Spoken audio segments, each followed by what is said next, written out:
हो, नक्कीच. पुस्तकाचं प्रयोजनच त्यासाठी आहे, की ह्या ज्या भाजपा पुरस्कृत तपास यंत्रणा आहेत, ज्यांनी गेल्या 10 वर्षामध्ये राजकारणामध्ये प्रचंड दहशतवाद, दबाव अशा प्रकारचं काम करून नरेंद्र मोदी आणि त्यांच्या पक्षाला मदत होईल अशा पद्धतीनं कारवाया केल्या. सर्वाधिक नव्हे तर 100% कारवाया या भाजपा विरोधकांवर करून त्यांच्या मदतीनं भाजपनं विरोधकांचे पक्ष फोडले, आमदार खासदार फोडले, सरकारं पाडली. तरीही या देशामध्ये असे काही लोक आहेत आमच्यासारखे जे या दहशतीला बळी पडले नाहीत आणि स्वाभिमानानं तेव्हाही जगले आणि आजही जगतात आणि आम्ही निष्ठेने आमच्या पक्षाबरोबर आहेत. अशा पद्धतीनं संघर्ष करून सुद्धा आपल्याला उभं राहता येतं. हाच त्या पुस्तकाचा गाभा आहे. जुलमी राज्यव्यवस्था जी असते ती जुलमी राज्यव्यवस्था आपली सत्ता टिकवण्यासाठी आपल्या समोरचं आव्हान हे लोकशाही मार्गाने जेव्हा संपवता येत नाही तेव्हा सत्तेचा आणि यंत्रणांचा गैरवापर करून आपल्या विरोधकांना खतम करते आणि त्यासाठी ED, CBI, income tax, police यांचं राज्य निर्माण करते. त्यांना घाबरून काही लोक पळून जातात, पण काही लोक हा दबाव स्वीकारत नाहीत आणि त्यातूनच हे पुस्तक निर्माण झालं. हे पुस्तक वाचावं, हे पुस्तक देवेंद्र फडणवीस यांनी वाचावं. त्यांनी यासाठी वाचावं की त्यांनी यंत्रणांचा गैरवापर केला. ही जुलमी राज्य व्यवस्थेचे ते सूत्रधार आहे. नरेंद्र मोदी सूत्रधार आहे, अमित शहा या जुलमी राज्य व्यवस्थेचे सूत्रधार आहेत. त्यांनी सुद्धा हे पुस्तक वाचलं पाहिजे. त्यानंतर एकनाथ शिंदेने पुस्तक वाचलं पाहिजे. वाचायलाच पाहिजे पुस्तक त्यांनी. ते जर त्यांना व्यवस्थित लिहिता वाचता येत असेल तर त्यांनी शांतपणे त्या पुस्तकाचा गाभा समजून घेतला पाहिजे. आणि बराच काळ ते आमचे सहकारी होते. विशेषतः जेव्हा त्यांचा जो मार्ग निर्माण झाला भाजपात पळून जाण्याचा, त्याच्या आधी आणि साधारण त्या काळामध्ये ते माझ्याबरोबर होतेच आणि माझ्या बाबतीत काय चाललं याची त्यांना पूर्ण कल्पना होती. त्यामुळे त्यांच्या पत्रात मी लिहिलंय की तुम्ही या सगळ्या अनेक घटनांचे या प्रवासातले साक्षीदार आहात, म्हणून ते पुस्तक तुम्ही वाचलं पाहिजे. रावसाहेब, एका घटनेचा तुम्ही त्या पत्रात उल्लेख केलेला आहे की ज्या एकनाथ शिंदेनी तुम्हाला अटकेपूर्वी फोन केला होता आणि ते असं म्हणाले होते की मी वर बोलून घेऊ का, आणि तुम्ही नकार दिला होता. तुम्ही म्हणाला की अनेक घटनांचे ते साक्षीदार राहिलेले आहेत. अशा काय घटना आहेत ज्या त्यासाठी मला अनेक गोपनीय गोष्टींचा भांडाफोड करावा लागेल आणि ते नैतिकतेला धरून नाही. स्वतंत्र पुस्तकाचे विषय आहेत आणि ज्या गोष्टी गोपनीय आहेत असं आपण मानतो त्याच्यावरती प्रकाश टाकणं, लिहिणं, बोलणं हे नैतिकतेला धरून नाही. आपण विश्वासाने जेव्हा काही गोष्टी चर्चा करतो किंवा आपल्याला कोणी काही सांगतं आणि ते आपण नंतर त्याचा आपल्या प्रसिद्धीसाठी गैरवापर करणं, पुस्तक रूपानं असेल, भाषणाच्या रूपानं असेल, खळबळ किंवा सनसनाटे माजवण्यासाठी, मला ते पटत नाही. तुम्ही असं म्हणालात की हे पुस्तक देवेंद्र फडणवीसांनी वाचलं पाहिजे, हे पुस्तक अमित शहानी वाचलं पाहिजे, नरेंद्र मोदींनी वाचलं पाहिजे, आता तुम्ही म्हणतात की एकनाथ शिंदेंनी वाचलं पाहिजे, पण एक प्रत तुम्ही राज ठाकरेंनाही पाठवलेली आहे. राज ठाकरेंनी हे पुस्तक का वाचलं पाहिजे? राज ठाकरे उत्तम वाचक आहेत. राज ठाकरे उत्तम वाचक आहेत. स्वतः राज ठाकरे यांच्यावर सुद्धा किंवा त्यांच्या सहकाऱ्यांवर सुद्धा ईडी, सीबीआय या तपास यंत्रणांचा फास आवळलेला होता. त्यातून ते बाहेर पडले आहेत. गिनी प्रकरणात सीबीआयनं त्यांना अडकवण्याचा प्रयत्न केला होता, मला माहीत असेल. एक प्रकरण घडलं होतं. आता काही व्यवहारासंदर्भात ईडीनं त्यांना त्रास द्यायचा प्रयत्न केला, त्यांना आणि त्यांच्या सहकाऱ्यांना. त्या प्रत्येकाने हे पुस्तक वाचावं. ज्यांना जे कधी काळी ईडीच्या सहवासात आले, जे कधी काळी ईडीला घाबरून काही निर्णय घेतले, शरण गेले किंवा जे ताठ मानेने उभे राहिले, त्या प्रत्येकासाठी हे पुस्तक. रावसाहेब, आणखी महाराष्ट्रातल्या राजकारणातला एक विषय आहे. देवेंद्र फडणवीस यांनी परवा एक्सप्रेस अड्ड्याला दिलेली मुलाखत अनेक अर्थाने जास्त ज्यात शरद पवारांचं कौतुक होतं, उद्धव ठाकरेंवर टीका होती वगैरे वगैरे. पण त्यातला आणखी एक असा मुद्दा आहे, त्यांनी आपल्या दोन सहकाऱ्यांच्या बाबतीतच एक विधान केलेलं आहे की अजित पवार आणि एकनाथ शिंदे हे संवादात कच्चे आहेत असं त्यांनी म्हणतात. एनसीपी अजित पवार गटातूनही एक प्रतिक्रिया आलेली आहे की देवेंद्र फडणवीस हे चार भिंती मध्ये हे जर बोलले असते तर बरं झालं असतं. असं कोण म्हणताय? त्यांच्या पक्षाच्या प्रवक्त्यांपैकी बघा, असं आहे की एकनाथ शिंदे आणि देवेंद्र फडणवीस यांच्यामध्ये ज्याला तुम्ही कम्युनिकेशन गॅप म्हणतो ती तर आहेच. एकनाथ शिंदे अजित पवार यांच्यातून विस्तव जात नाही हे सगळ्यांना माहिती आहे. आता अशा परिस्थितीमध्ये एकनाथ शिंदे हे एका स्वतंत्र बेटावर उभे आहेत, अजित पवार दुसऱ्या टोकाला आहे आणि मिस्टर देवेंद्र फडणवीस एका ठिकाणी आहे. तरी ती महायुती आहे. पण एकनाथ शिंदे यांचा संवाद उद्धव ठाकरेंच्या बरोबर असताना फार पक्का होता. आमच्याबरोबर त्यांचा संवाद फार चांगला होता. ते कोमात का गेले आहेत याचा तपास देवेंद्र फडणवीस यांनी करावा. त्यांच्यातली संवाद क्षमता का संपली? अजित पवार हे उद्धव ठाकरे यांच्या कॅबिनेटमध्ये उपमुख्यमंत्री असताना सगळ्यात उत्तम संवाद त्यांचा उद्धव ठाकरे साहेबांशी होता असं ते उद्धव साहेबांचं म्हणणं आहे. मग आता या संवादामध्ये मुठ्याचा घडा का पडतोय त्यांच्या सरकारमध्ये याचा अर्थ सगळं आलबेल नाही, सगळं व्यवस्थित नाही. जे दिसतंय ते सगळं वरवरच आहे किंवा एका दहशतीपोटी आहे, भीतीपोटी आहे.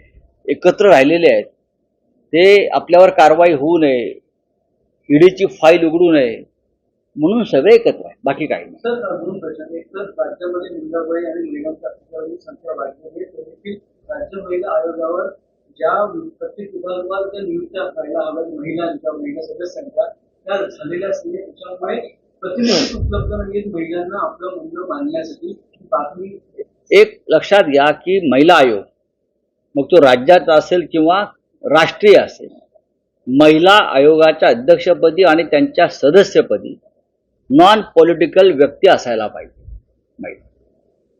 राजकारणातली सोय म्हणून जर कोणी त्या पदावर नेमणूक करत असेल तर महिलांना न्याय मिळणार नाही. केंद्रामध्ये सुद्धा राजकीय व्यक्तीच आहे आणि राज्यात सुद्धा राजकीय व्यक्ती आहे. राज्य महिला आयोग म्हणजे महिला आर्थिक विकास महामंडळ नाही, कळलं?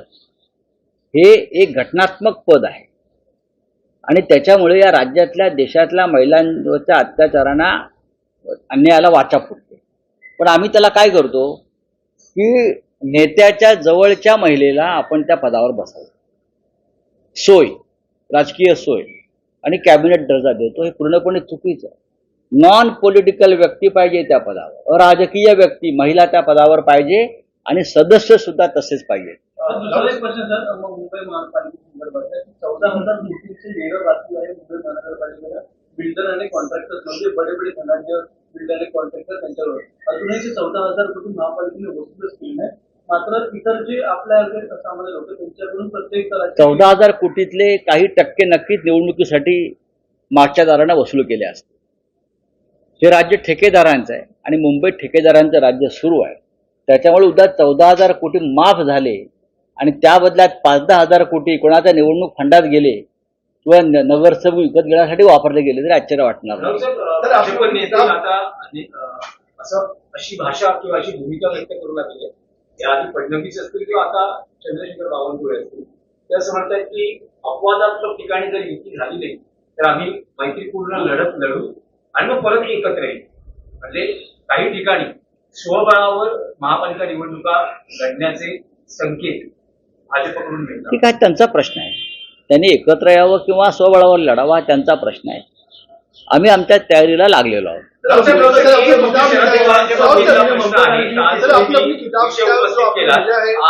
शरद पवारांचं जे कौतुक देवेंद्र फडणवीस यांनी मुलाखतीत केलं आहे त्यावर एनसीपीतून याही प्रतिक्रिया उमटत आहे की आभार देवेंद्रजी, म्हणूनच आम्हाला शरद पवार साहेबांचा अभिमान आहे. आम्ही शरद पवार साहेबांचे कार्यकर्ते आहोत. फडणवीसांचंही कौतुक किंवा करू द्या अभिनंदन ना. एनसीपी शरद पवार गटाकडून? शरद पवार या सगळ्यांपेक्षा मोठे आहेत. देवेंद्र फडणवीस असतील, शिंदे असतील, त्यांच्या कौतुकाने काय पवार मोठे होत नाहीत. ते मोठेच आहेत.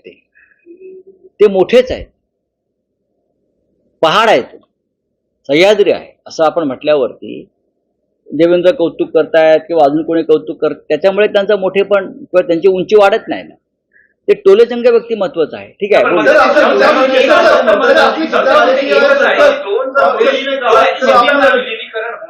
असं जेव्हा म्हटलं जातं, तेव्हा अजित पवार गटातून जी माहिती मिळते आहे की तटकरे आणि प्रफुल्ल पटेल यांचा या एकत्रीकरणाला विरोध आहे.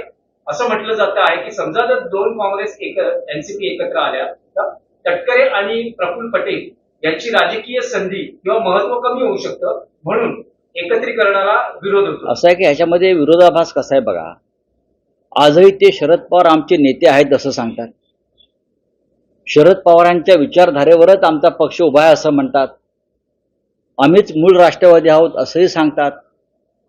आपण एकत्र आलो पाहिजे असंही म्हणतात. आणि जेव्हा ती वेळ येते तेव्हा ते एकत्र व्हायला तयार नाहीत. तेव्हा ते म्हणजेच ते आपल्याला मोदी आणि शहांच्या मुख्य दुकानाबरोबर त्यांना आपलं छोटं दुकान चालवायचं. जो तो आपापला राजकीय फायदा तोटा त्यात पाहत असतो. प्रफुल्ल पटेल हे काय महान नेते नाही आहेत, हे सगळ्यांना माहिती आहे. त्यानंतर आता तटकरे आहेत, अध्यक्ष आहेत त्यांच्या एका गटाचे.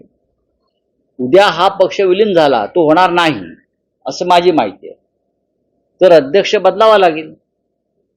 मग तटकरेने काय करायचं हा एक प्रश्न आहे. केंद्रातल्या मंत्रिपदांचा प्रश्न निर्माण होईल.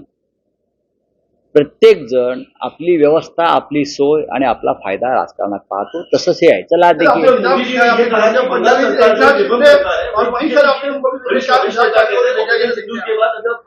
ऑपरेशन बंगाल देखेंगे सर. देखिए, उसका जवाब ममता दीदी ने दिया है. ऑपरेशन सिंदूर की राजनीति देश के प्रधानमंत्री हर राज्य में जाकर कर रहे हैं. यह ऑपरेशन मिलिट्री ऑपरेशन हमारे जवानों ने किया, लेकिन उसका श्रेय लेने की